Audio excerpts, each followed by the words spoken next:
Hello, everyone. Um, yeah, I imagine that most of you know who Kim is, so I'll keep the introductions fairly brief. Kim is a fell runner, an ultra runner, a coach, an outdoor educator, accomplished at all of those things. He's been British trail running champion. He's been on the GB squad for the Ultra Trail Worlds. He's been on the podium at English and British champs fell races. He's won the elite class at the He's won Marmot Dart Mountains twice. He's run UTMB, CCC, TDS, and so on and so forth. I'll stop, or we will be here all night. Kim, Hello. how are you? Hello, everyone.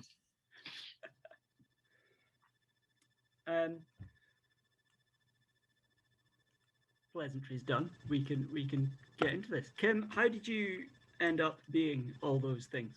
How did you get into running? I think it came from kind of two directions thinking about it.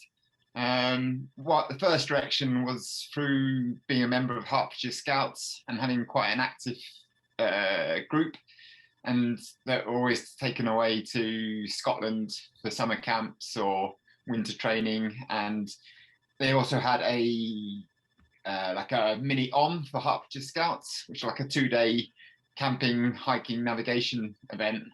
And I think our troop managed to win it twice. So that sense of competition and in the mountains and type and endurance was installed since a young age. And then I think in the running side, I was inspired by my dad running a London marathon. And when I was in school, you follow in those footsteps, you get into it, and then you find out you're actually quite good. And I think there was a bit of determination sparked one year when I was clearly deserving a selection for the school cross country team, and then I was sitting in the football room waiting to be selected and hoping for that selection to run, at the county for the school. And it was the second PE teacher didn't really know, so he just picked all the football players, and I was not taken. So I was obviously disappointed and upset. But next year I went and won all 6 of the school's cross country races just to prove a point. So I think I've always taken that lesson and determination into my running. Although post-school university happened and travel, and I kind of took a long time away from running and competitive activity for quite a while. I did come back to it in 2008. You've done a lot of adventure racing as well as the running. Were those two things that came about at the same time, or did you do one before the other? I guess the adventure racing probably came first, in the sense that it was something that I did when I was sort of 17, 18, maybe a little bit younger with my dad. And there was a 2-day event called Ace Races at the time. And it was like 5 different stages over 2 days that involved biking, running and paddling, and in that type navigation style type event. So I got into adventure racing, and then I remember doing a couple of Saunders previously. So that came. So I guess the adventure racing came first, and so that was always when I started running back in 2008 again. The drive was always for the adventure racing, as that was my big goal to go and do a big event somewhere in the world. And that kind of fitted with the outdoor education of the multidisciplinary approach to the outdoors. Cool. But running was always my strongest element of the 3. So you started running in 2008. Your first of many, as we will discuss, Bob Graham, was in 2009, which is pretty keen. That's pretty early. Since then, you've done a bunch more Bob Grahams. You've done the Steve Parr Round twice, attempted to do the Steve Parr Round twice. There's the small matter of the 24-hour record. I know that you've at various stages had your eye on Ramsey's round and the Paddy Buckley as well. What is it about the big rounds, the 24-hour records, the not non-competitive, but the non-racing aspect of fell running that you find so compelling? Well, I really like that element of journey and adventure and moving through the environment. There's that side of you get to experience the different landscapes and the beauty of the mountains in a long day. And then there's also that part that, because it's so long or beyond like a normal day, that you know you're going to have to draw on your reserves of resilience to overcome problems, that it's not just going to finish very quickly. So there's always going to be problems along the way or hardship. And so by the time you get to the end of a round like that, you know you feel that you've done something hard and challenging. And whether that's something you don't think you can complete or whether that turns into a performance goal, it's still that trying to push your body against that and trying to feel that experience as well. There are a lot of transferable skills from adventure racing, right? The very long distance stuff in the hills. You've got to look after yourself. There's the nutrition side of things. There's all this sort of stuff. Did the adventure racing experience stand you in good stead for things like the Bob Graham? Yeah, I mean, it's little bit of things about learning pacing, you know, how far you can push yourself in a competitive environment over several days. You can then easily scale that back to a day. Doesn't seem so long, so you kind of get to soon learn on an adventure race where your limit is, because you know, I'm someone that will push past that point, realize it, and then so you kind of work out where that boundary is. So when you bring it to a Bob Graham, you know how to push or not to push, back off. And then there's the whole self-management side is really important, knowing, you know, that you need to drink, need to eat, and you need to take care of the little things, like putting your waterproof on early, or just stopping the chafing, doing things, emptying the shoes of the debris, because you don't want to blister in half an hour's time because you couldn't be bothered, or you know, it's just half an hour to the checkpoint, but by that time it might be too late. You learn those things through experience, so you never learn them from anyone else's experience. No one learns through other people's mistakes. You have to make them yourself. You read about it and then you eventually go, nah, that won't happen to me, and lo and behold. And I think that's why it takes, you know, so long to get all those experiences and learn from them. When the things that last for so long, the more experience you have, the less chances of mistakes you make on the longer events. So moving on a couple of years, 2013, sorry. You had your first go at a winter round, and yes. That's not a step that everybody takes. Most people do a summer round and they're quite happy with that. What was the draw of the winter round, and in particular, what was the draw of doing it solo and unsupported?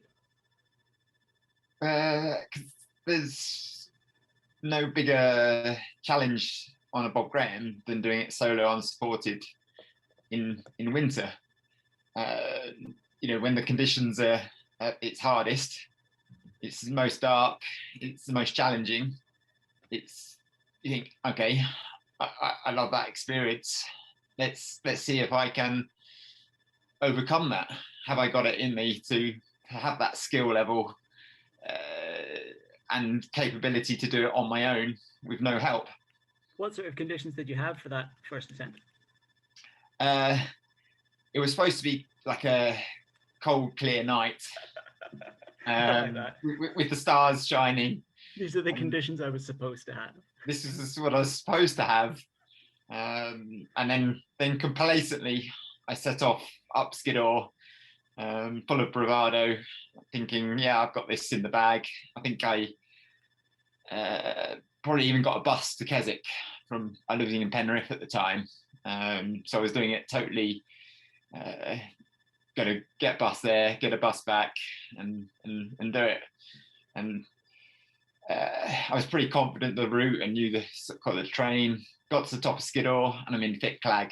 Who would believe it? Skiddaw in Fitclag.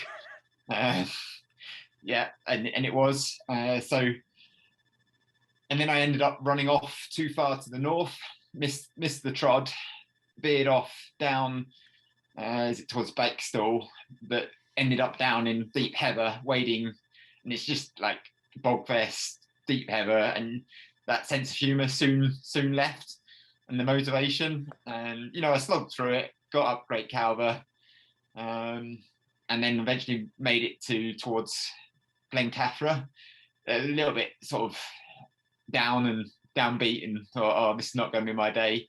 And lo and behold, Helene Whitaker turns up on top of Glencathra, who'd started the same thing. I think she was doing it solo supported, and attempting, and we both at that point kind of decided it wasn't going to be today, and we ended up running down Dodick Fell together and calling it a day, and that was the end of the attempt, except for I still had to go home. It wasn't the end of your run though. I'm gonna cross my fingers and go for the screen share here.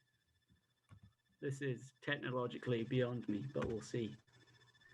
When you sent me this first time, I thought that you were one of these terrible people who forgets to turn their watch off at the end of a run and goes through all these Strava segments at 50 seconds a K. But no, you ran home.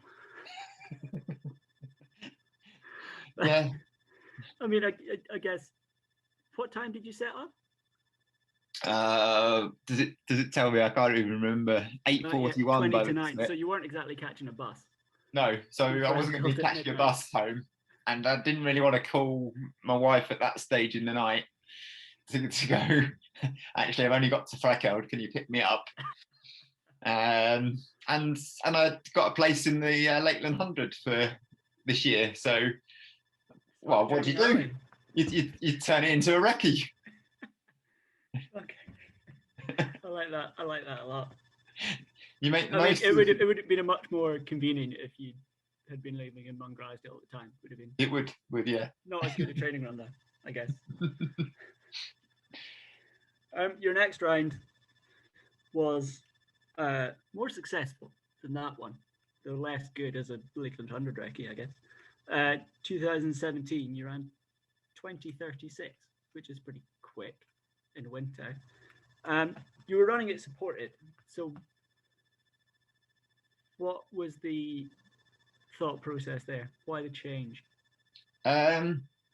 Confidence, I think, in terms of performance ability to push myself. At this stage, I had already run for Great Britain twice, and knew that I could push myself over the mountains, over an ultra, and challenge times.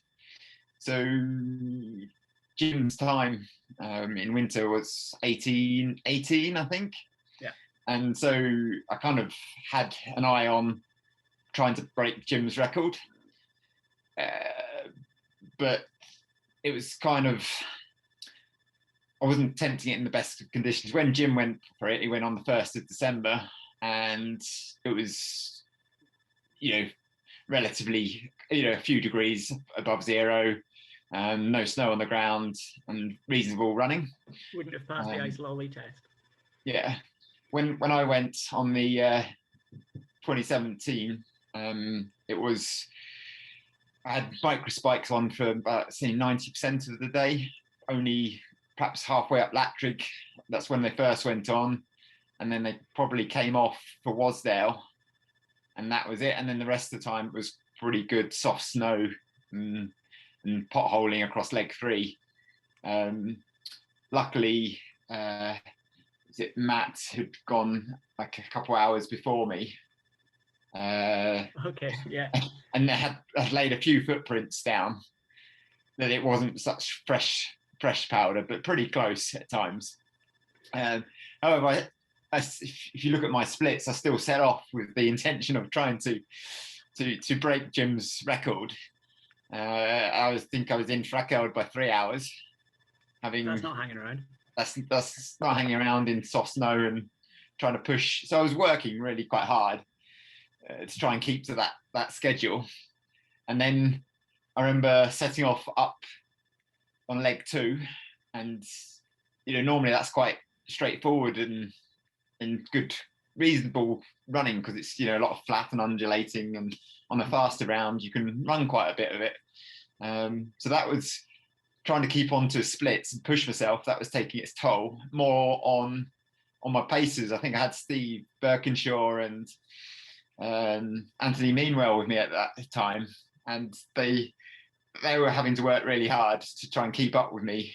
So you weren't quite expecting there's just going to be a winter completion rather than a record attempt.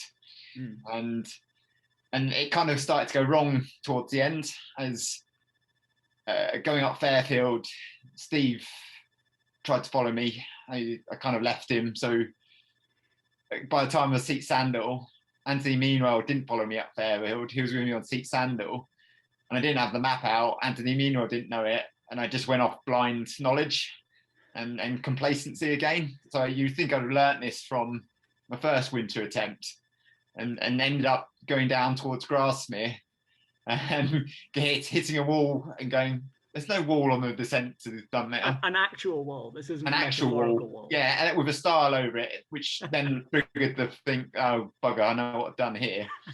And having to run back up the road in a blizzard, because it was snowing at this time, to meet my friend John, who was waiting at Dunmere. And Stevie B had already arrived at the road going, where are they? In terms of training, do you do anything in particular to try and prepare for those sorts of conditions? Because obviously you don't spend that much time running around the hills in shin deep snow, particularly before a December round. Like if your round was down to February, maybe you could spend all winter training in those sort of underfoot conditions. But for a December round, is it just about getting as hill fit as you can and then making the most of it? Well, yeah, I think the priority is always number one is fitness and hill fit. The specificity of going up and down mountains is still the same. I mean, a lot of it is still hiking hard up a hill, whether that's summer or winter. The main difference, I guess, is probably you can't always train for the snow, but I guess that's years of building up that experience over several winters of, okay, this is what the conditions feel like. This is what it feels like to run in the snow. This is what it feels like to, I guess the descending is the important thing, being able to feel that it's sometimes like running down scree, that you've got to go with the flow a bit more. And actually, if you can get that sense, it can actually be quite fun and easier on your legs going downhill in those conditions, because it softens the blow. But the going up is obviously a lot slower and harder because you just haven't got that traction. But I think the main thing is the hours of darkness and that ability to run over tricky terrain with limited visibility or less visibility. I mean, the torches are a lot better than when Martin Stone did it, and you almost can't compare how bright they are now, and you've got that tunnel vision, but they still, you get a lot of reflection off when you're in the mist and the rain and the fog. And I remember on my 24-hour record being on top of Grassmore and being able to see like a meter in front of you, and you've got to come descend down that hill. So you've got to have that confidence in that footstep and perception to feel what's ahead of you. So that, I think, is an important difference, trying to train the descents and the technical train in more darkness. So potentially doing more night runs. Okay. Could help. I remember, setting off on my ultimately doomed attempt. Bob Graham, the fact that it was going to be dark for the first 16 hours was something that really came this close to really getting to me. Like it just feels a bit claustrophobic, I think. Yes. Did that round play a big part in making you think that you could go a lot faster for a winter round? Yes, yeah, it definitely did. Knowing what I could do on those first two legs in those conditions, and finish it in that time, I thought, yeah, I can do this. So it kind of just fed that belief even further, and that confidence that I was going to have another go at it. So that was kind of, it was going to be a when thing rather than can I, in my mind. And it was 2 years later. Yeah. It was a 1st of December round, same as Jim's. Is that something you had circled in the calendar all year? Pretty much. It was a plan. I thought, okay, if I'm in good condition, I want to go the 1st of December. I don't want to wait any longer. It's likely to be the best conditions it was for Jim. Hopefully you get ahead of some of the snow coming in, and just adding that layer of winter conditions. So for a fast time, my purpose is to run on the fastest terrain in the winter period, which is 1st of December to the end of February.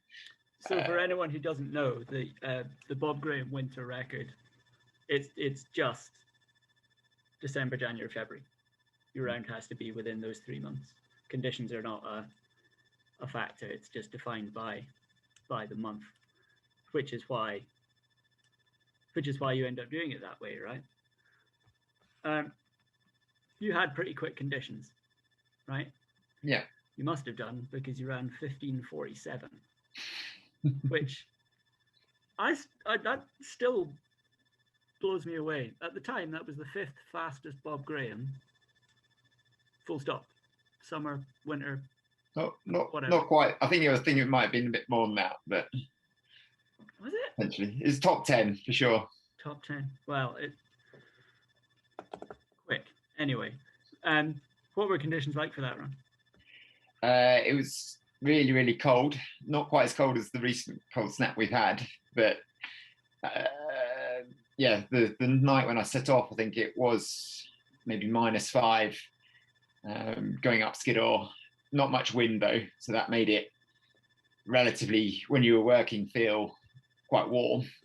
So the train was completely ice solid. Not so much ice around at that stage. So running across the bog at the back of Skiddaw was frozen. So that made that section particularly easygoing and quick. And so if you get over that without losing energy, you get to Flakeld, leg 2. So the conditions overnight were all pretty still, good running. Then when the sun did come up, it felt like a nice, almost spring day. Although it was short, only like 7 or 8 hours. It was quite a nice, pleasant. You could be almost down to a thermal and feel warm. And then I finished before darkness hit again, because it was so quick. I wasn't expecting it to be that quick. I was, my schedule. Did you have a schedule? Yeah, the schedule was 18 or 18 hours was the schedule. Did you just bin it when you got to Threlkeld, or? Yeah, pretty much. Nice. Nice. To be honest, I don't necessarily run to a schedule. I kind of run to feel. I have the schedule there to know how that corresponds to how I'm feeling. So, I don't want to limit myself to what someone else has done or the past. Over the years, you've gained a sense of how hard you can push or should push. And the good thing about the solo events is there's no one else pushing you. In a sense, it's not a race. so you it's much easier to pace manage and not go overboard. I find except for there was a slight difference in this one because Andy Berry both had the same idea as me to start for a winter round, and he decided to start half hour behind me. Yeah. So in the back of my mind, I had Andy Berry catching me as on somewhere. So that was always an incentive. And then although he didn't have the wasn't his day and dropped out, my support two didn't tell me until the finish. They just let me believe that Andy was chasing me down all day long. I remember speaking to Andy about that, his attempt that day, and the fact that you ran so fast made him feel quite a lot better. It's like, well, even if I'd had a perfect day, it wouldn't have made any difference. I still would have been running for second. This photo, you've sent this to me claiming that it's at the end of your first winter round. Oh, is it? You look pretty good. Like, because here's you at the beginning of your winter record. Yes. And I don't think you look any more tired in the first photo than you do in that one. Are you one of these horrible people that gets to the ends of things and just looks fresh? Because I look like I've been run over at the end of something like this.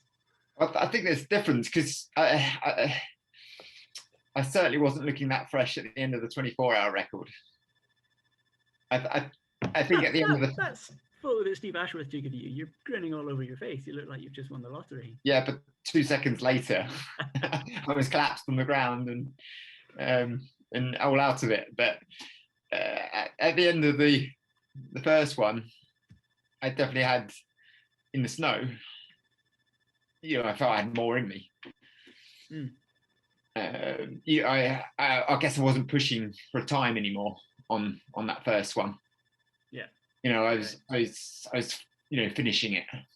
Just jogging down the road doing the aeroplane arms on the way back into and slipping all over the place because the road had turned to ice and I couldn't get up the hill to the pub and had to change shoes with Scoffer and put his microspikes things on at that stage. But yeah. So it definitely was the finish. We have a question here from someone who is supposed to be in the chat. The celebrity in the chat room, Ultra Demo Hall, Ultra Runner and hashtagger extraordinaire. I'm bringing this up now because I remember being blown away by your winter round. And obviously I knew who you were. I knew you were really good, but that seemed to be, you seemed to sort of level up for that. And maybe same again last year for the 24-hour record. Damien wants to know what the biggest difference was in you going from being a good runner to being a great runner. Is there anything that changed between your 2017 round and your 2019 round that would account for the difference? Yeah, probably becoming a coach and actually so training probably. Yeah, they're thinking about the training much more specifically and improving your knowledge and increasing that,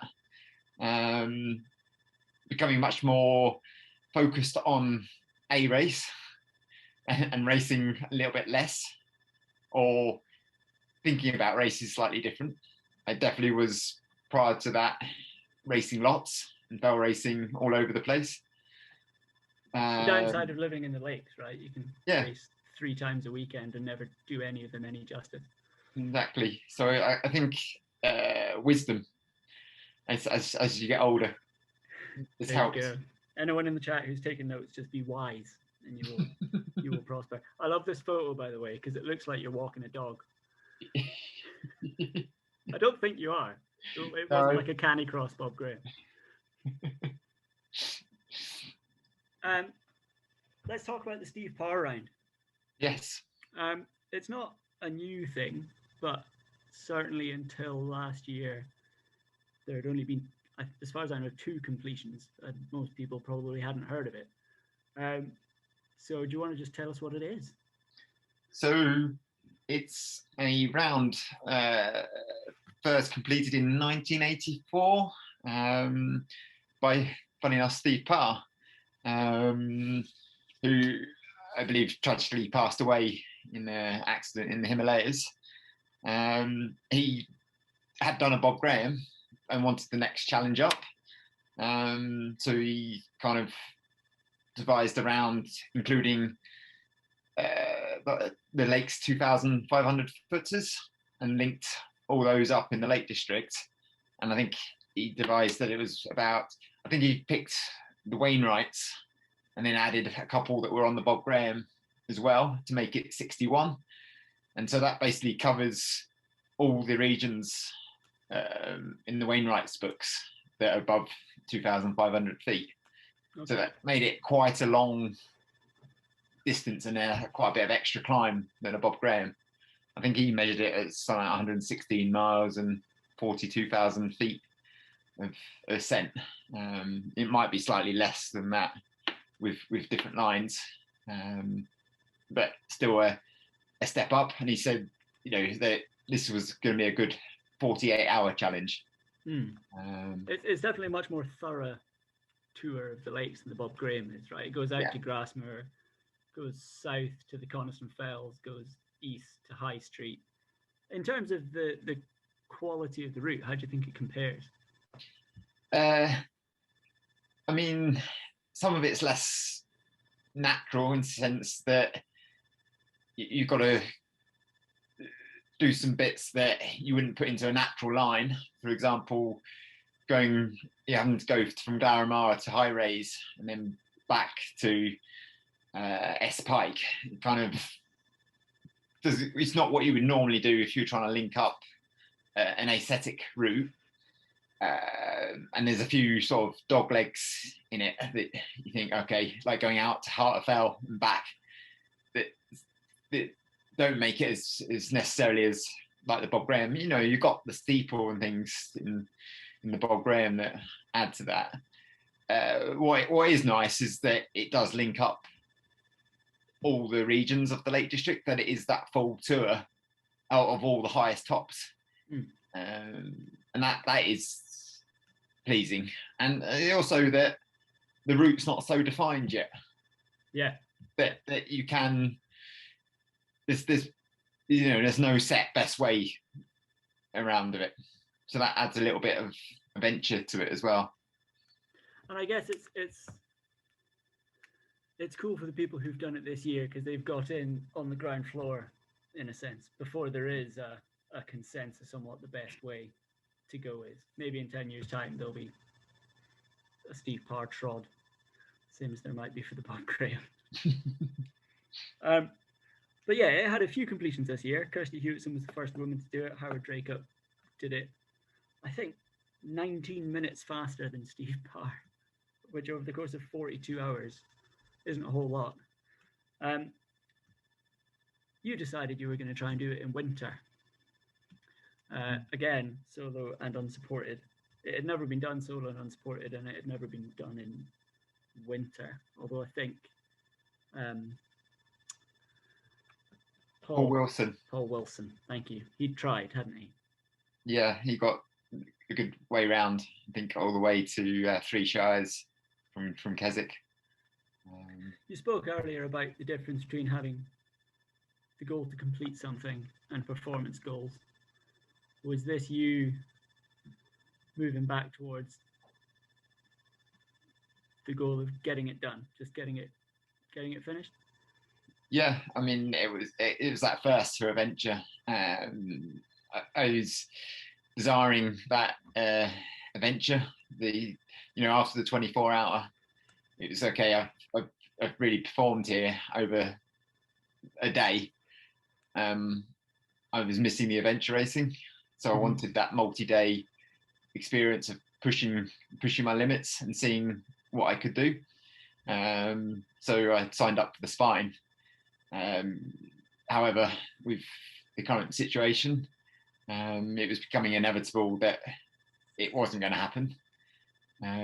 So I kind of started looking for what other ways could I fill that thirst for exploring the adventure, where the outcome was uncertain. For me, the Bob Graham solo unsupported didn't fit that bill. Having done it several times, including solo, that I wanted to, that I knew I could do it, that it wouldn't be as big a challenge. Mm-hmm. So I needed something slightly bigger. So Steve Parr kind of fit the bill for it. Could I do it a 48-hour challenge in the middle of midwinter in winter conditions, or no matter what the conditions, and challenge myself? Can I be self-sufficient? Could I survive? Could I make the decisions that are needed to do it, and stay safe? I didn't want to be a mountain rescue case. Although I put myself in that environment, it's built off a huge amount of experience, and I wanted to go, okay, yes, I'm stretching the limits, but can I call it a day when I need to? Mm-hmm. Hence why 2 DNFs. Well, I feel kind of bad referring to them as DNFs, because that really, there's DNFs and there's DNFs. Your first attempt was just before Christmas. Yeah. Did you set off with the aim of making it back for Christmas? Was that I wanted to be back for Christmas and bookend it and have it done, fill up with Christmas food and celebrate the day with my wife and her mum. And so I had a deadline. I had to, it's 48 hours. I've got to set off, and no matter what the weather. And the forecast was horrendous for the first day. There you go. Getting worse, getting better towards the second day. However, the worst bit extended and got longer than expected. It was, when I started, it was snowing, sleeting, that sort of worst weather, not fully snowing, but not raining. And that by the top of Skiddaw, the wind was strong. So you're trying to put some goggles on, and coming back out, I did actually get the map out and wasn't going to make the same mistake as the first winter round, and got the direction to get towards Blencathra. I was pleasantly warm at that stage, and going, first decision, come off. No, I'm not going down Horsfell. This is not safe. Let's go the long way. Let's go around Dolick. I'm not in for a time. I'm in for completion. No need to risk. So that's what I did. Then it was like, okay, I'm getting wet here. Let's put layers on, because I know once I get on the Helvellyn Ridge, it's going to be absolutely awful and blowing, and you're not going to want to stop. So, and lo and behold, I'm up on the ridge in a blizzard, in whiteout. You look like you're having a lovely time. Having a lovely time in my bubble. You're dressed up in, I put a full waterproof on, heavy duty one that I wear with the kids in the middle of winter when I was out of bounds. So that's that jacket. So I was quite happy in there. But with that sort of rain, it starts to permeate in whatever you do, whether you do the cuffs up, and you're starting to feel it. And then I remember getting to the top of Helvellyn in this blizzard, and lo and behold, who's there? Steve Ashworth. He's got some brilliant photos of me coming back up and going down Swirl Edge, and that was a little bit difficult, because you've got the spindrift blowing up into your eyes and just trying to get off that first little bit. There wasn't any cornice or consolidated snow or ice at that stage. It was just like fresh snow and on rock. So with the shoes and the spikes, you had plenty of grip. You just had to be careful that it didn't turn into anything more. And so coming back up, I was still quite happy and smiling. And I was carried on my own world. Then by Hartsop, so that's just 2 legs done. and I'm soaked through again. Right, next layer goes on, and I'm in like my second prime loft that stage, and almost at full capacity. Then it gets a bit more challenging, more wading up on the far eastern fells. Darkness comes in at this stage, and it gets wetter. And then I turn up at Kirkstone in and it's still horrendous. It's still at this stage I expected it was going to be clear blue sky and or stars, and I got through the worst and the wind had dropped, but no, it's still coming in. I'd even change it, stopped for a little bit. I changed my gloves to get dry gloves on, and they got wet again. But oh, damn. And the pub was shut. Yeah, and the pub was shut. But a friend had turned up because he was worried. He thought, he's going to jack it in here. And so Sam turned up, and like it wasn't expected.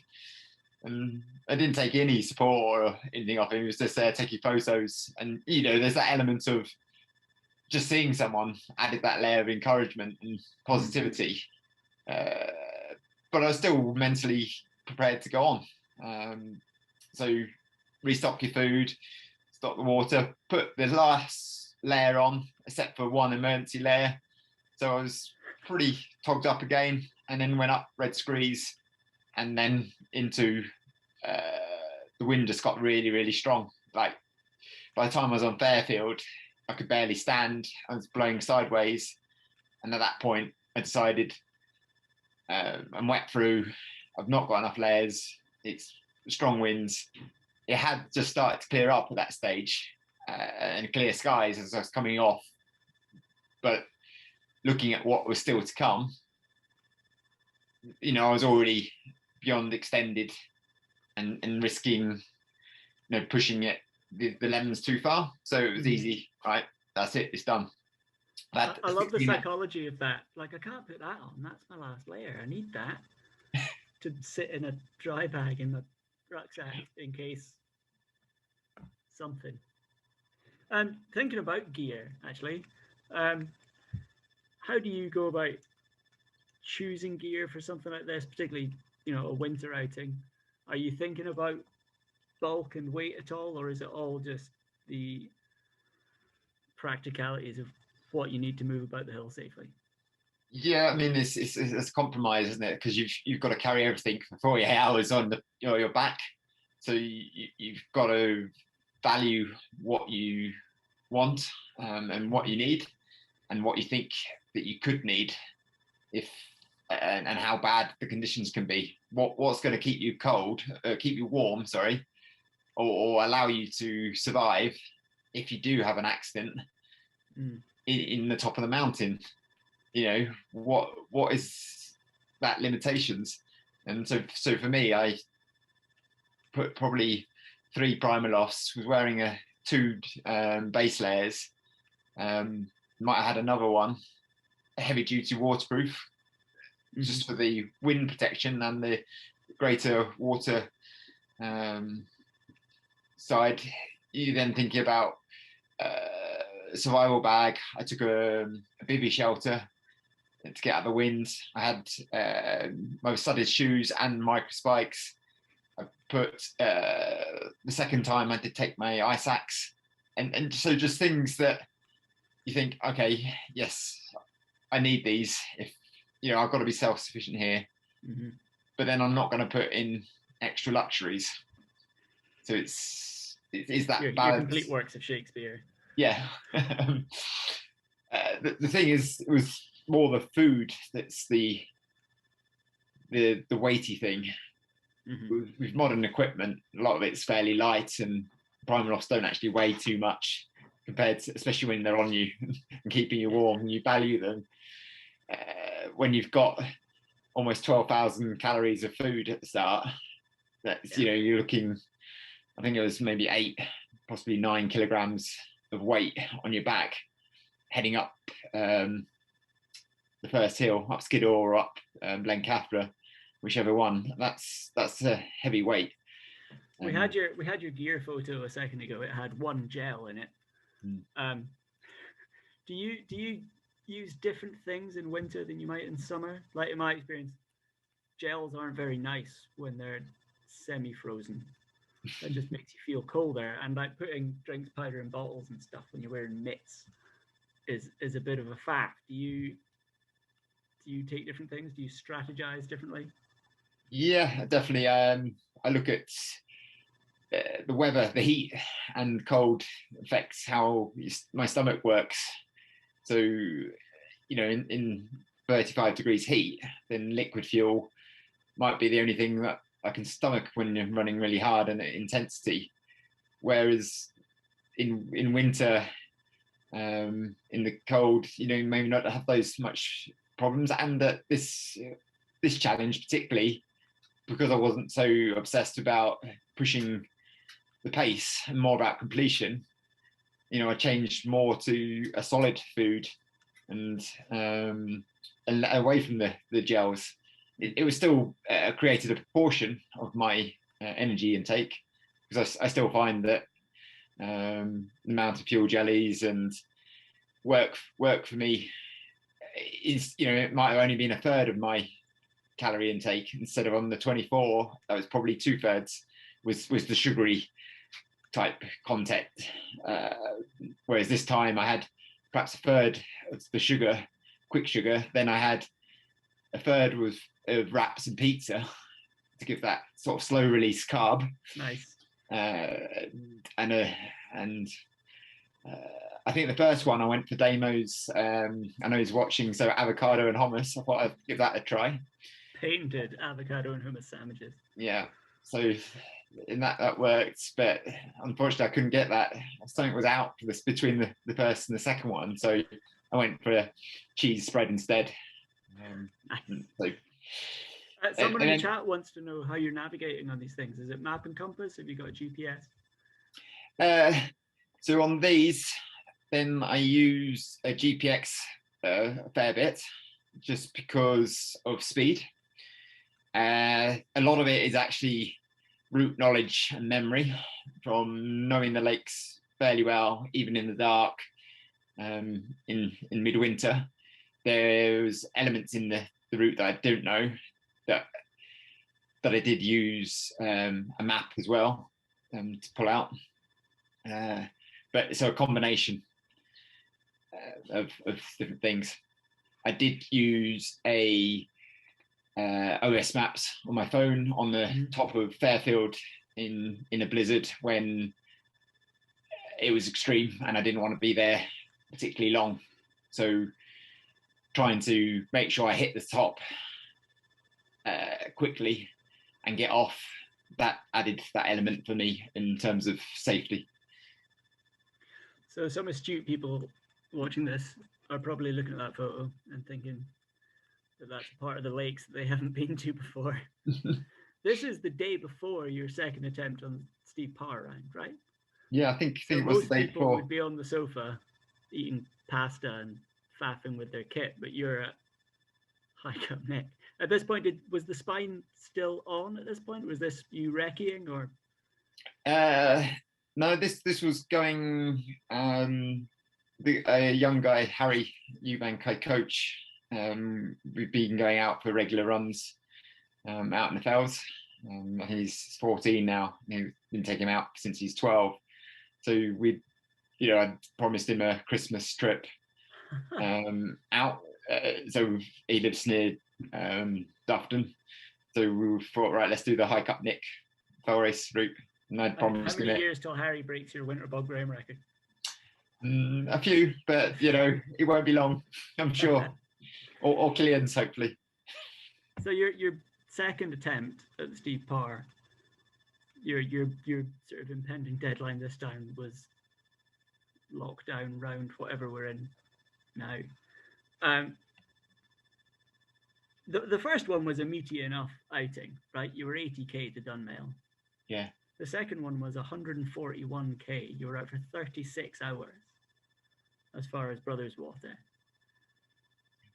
Someone in the chat wants to know if you're sleeping at all during this. I'm guessing with how cold you must have been that you weren't. I I got to Grasmere on the second one, and I knew that was like a mental point. I was starting to suffer the sleep monsters on the Coniston Fells because that was going into the second night, and coming off Weatherlam, I'd hit the weather had started to turn at that point, and it wasn't very nice coming down there. So already mentally, that was at the start, that picture when it was really nice. That's the moon, right? That's the moon and the back of Skiddaw. By the time I was in Grasmere, it was a blizzard and not very nice. And you get second night sleep monsters and you're seeing visions. So I thought, right, I've got to get through Grasmere and make sure I've started the next leg up over to Fairfield. But I just need to sleep. So I got through Grasmere, literally got onto the fell and tried to kip. I set my watch for 15 minutes, tried to get a power nap, lasted about 3 minutes, and thought, right, I'm too cold here, I'm not sleeping, back we go, and just started plodding. It's an impossible balance, isn't it, between being exhausted and needing to sleep and being cold and needing to keep moving and not get hypothermic. Yes, and because you're solo, unsupported, there's no warm car, there's no anything for you to get into. We've someone here asking about footwear. Yeah. Queuing you up perfectly to show us what you've got right over your shoulder. Do you have any problems with like sore feet, wet feet during something like this when you're out for a day and a half? No, I think ankles were the issue. They were getting the stability because you're constantly trying to stabilize yourself in the snowy conditions and slip sliding. I was finding that my ankles were starting to get fatigued and sore, and my feet as well. You're starting to get that tiredness feeling. The biggest issue actually I was starting to feel was the prolonged time in the cold was starting to have an impact on my lungs. I think my lungs were starting to react to breathing the cold air for so long that I was having to cough up lots of phlegm, which wasn't very pleasant. No, doesn't sound very pleasant. You also went the opposite direction, right? From your first round, you set off from Trelkeld. Trelkeld, yeah. Then via Moot Hall. That counts as part of the route, right? Wherever you start, yeah, Moot Hall is like one of the summits. It is like one of the summits because of the history of it. I think he started from Moot Hall and finished there to make it around. So it's not stipulated that you have to start and finish there in the rules on the website. So you can start anywhere as long as you finish in the same spot, but you've got to visit Moot Hall as one of the checkpoints or summit, I should say. And you were going the opposite direction from your first time around. Yeah. Via the start finish of your 24-hour record. Yes. Was that just because you wanted to visit the bits of the route you hadn't done the first time around? Yeah, and motivation as well. I mean, it's new ground. It's psychologically easier to be going over a new adventure. So that's it was part of it. And then the reason I started at Trelkeld was because I didn't want to do Blencathra and Skiddaw at the end because that's fair.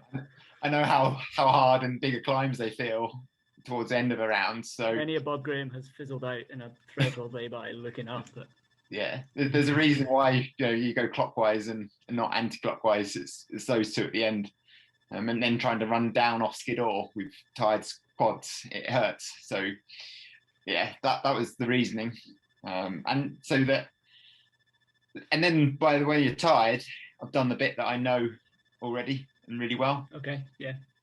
So it kind of made sense in all fronts. You're on home turf when you're absolutely hanging. Yeah. You spoke at the start about the value of experience, learning lessons, the difficult way.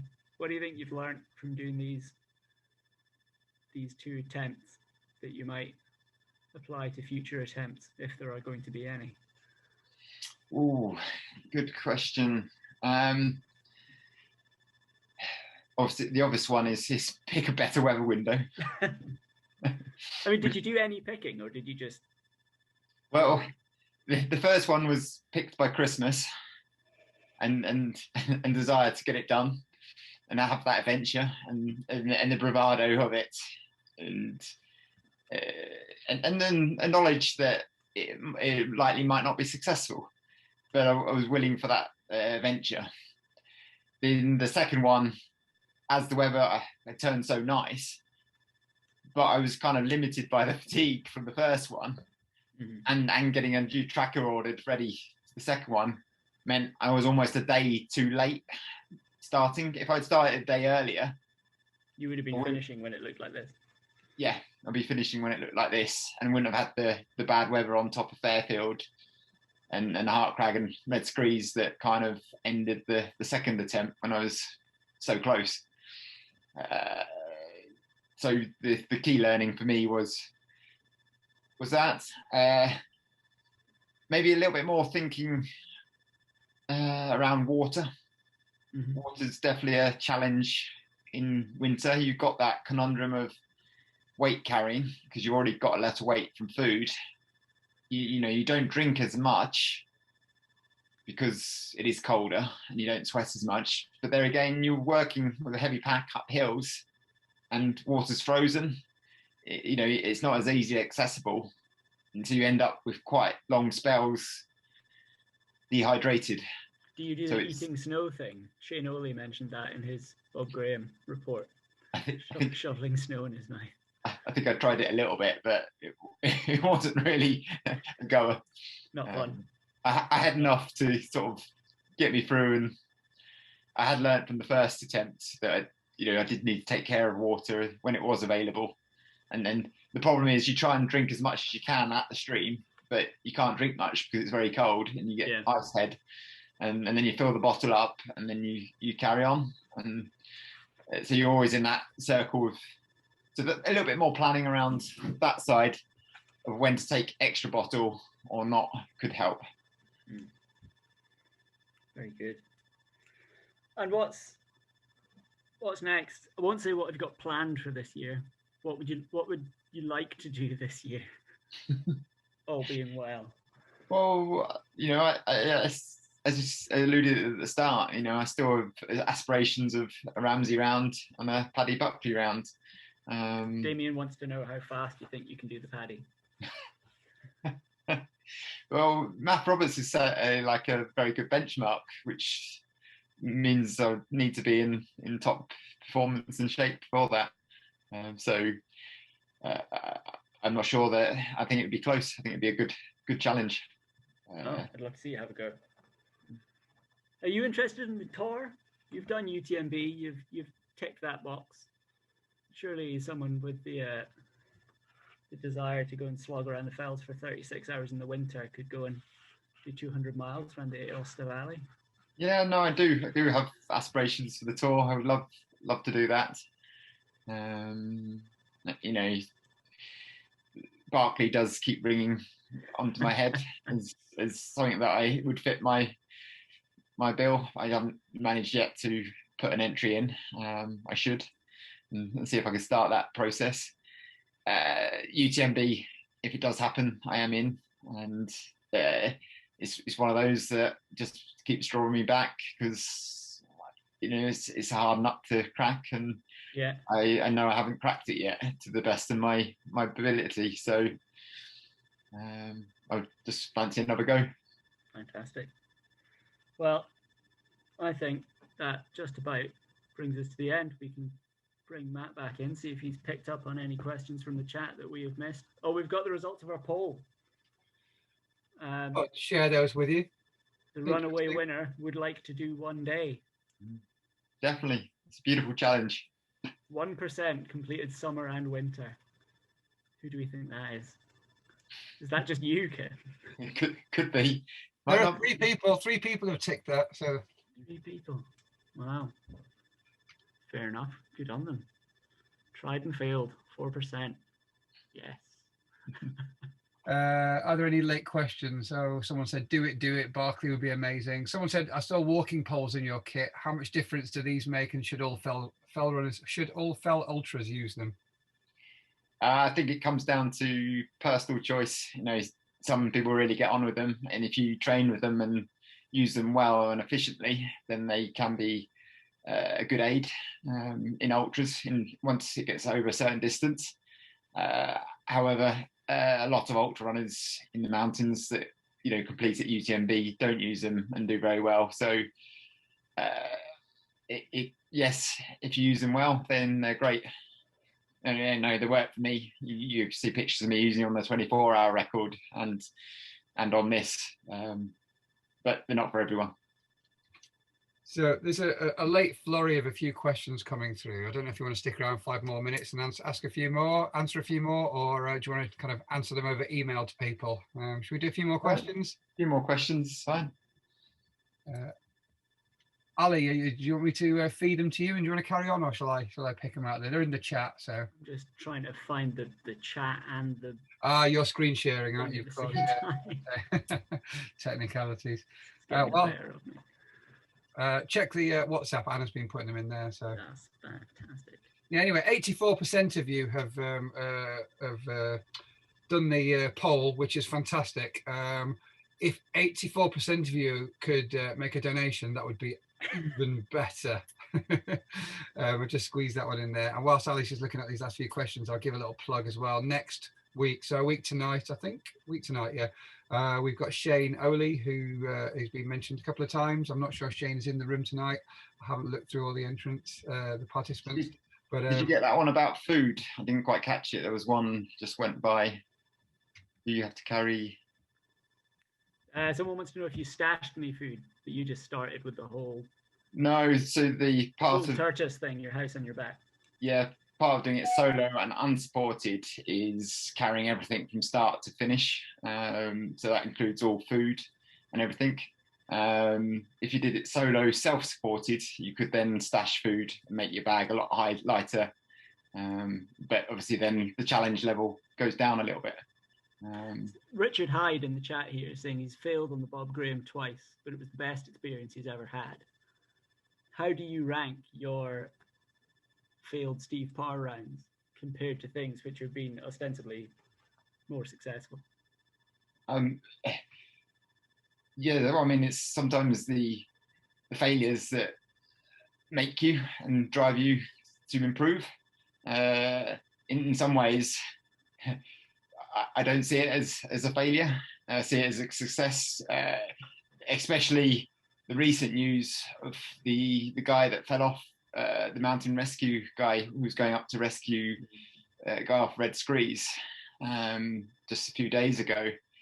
It kind of brings the reality of that, making the right decision at the right time and walking away is key, especially on these things, and knowing when you've been defeated, and the sense that I'd already covered 145 kilometers, and which is further than a solo winter Bob Graham round that only two people have completed with Shane and Martin.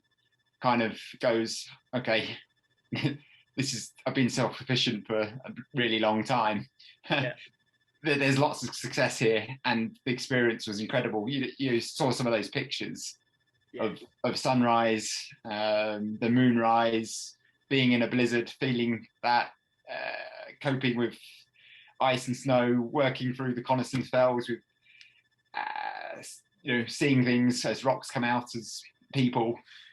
And that whole adventure, it ranks up as one of the best I've had.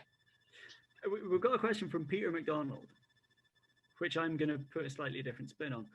Peter wants to know if you have any particular mental strategies for keeping your head in the game during extended periods of darkness on winter rounds. Do you find that when you're solo, that's less of an issue than when you're supported?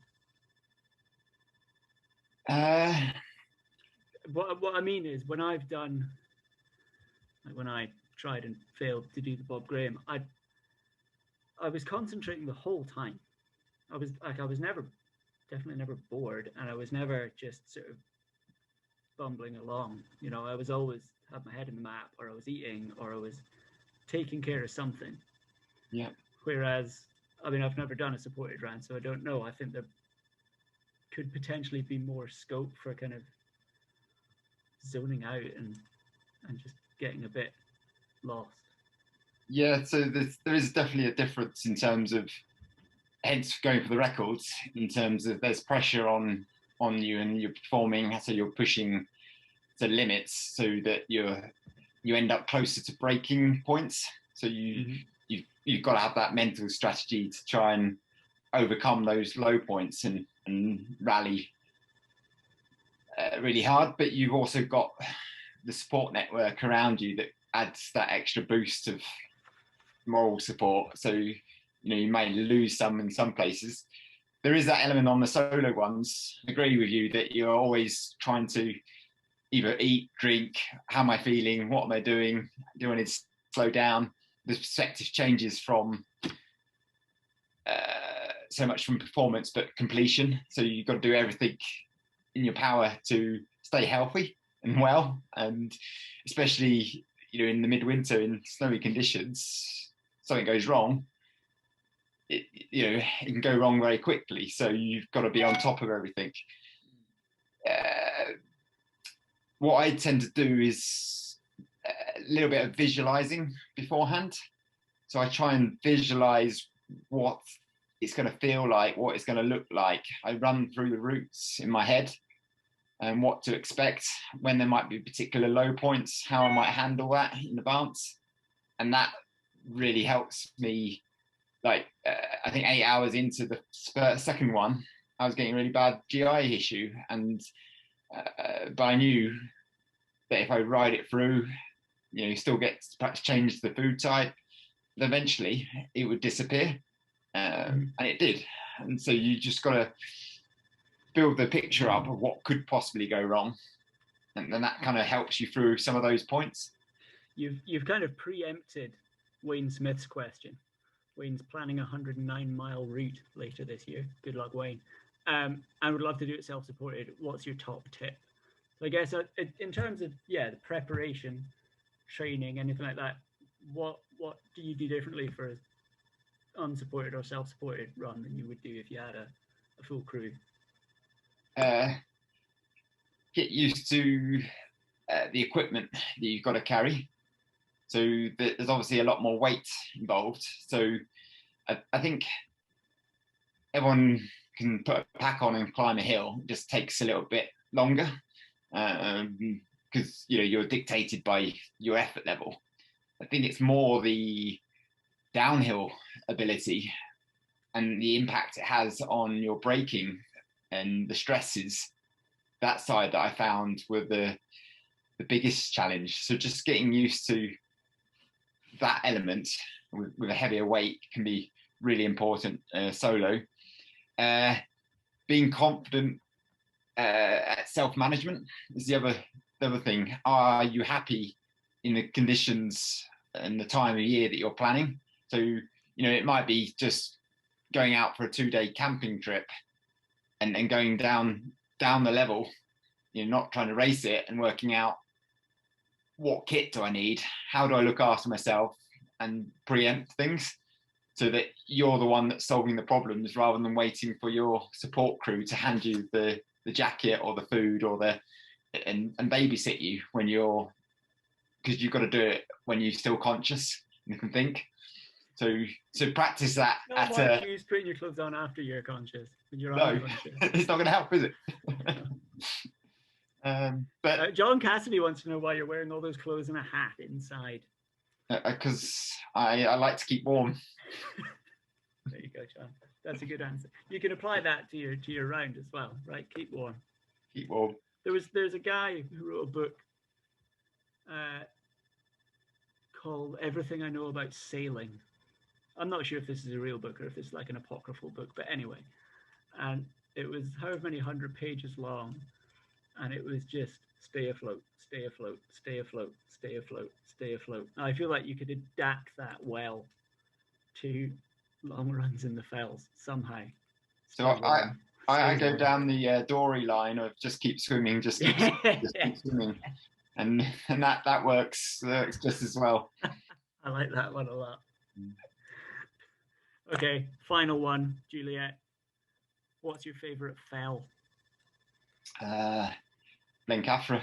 It's my doorstep, and it's an all right one to have on your doorstep, isn't it? It's an all right one. It's got plenty of ways to go up it, and lots of ways to come down, and the views from it are spectacular. Fantastic. Excellent, Kim. Thank you very much.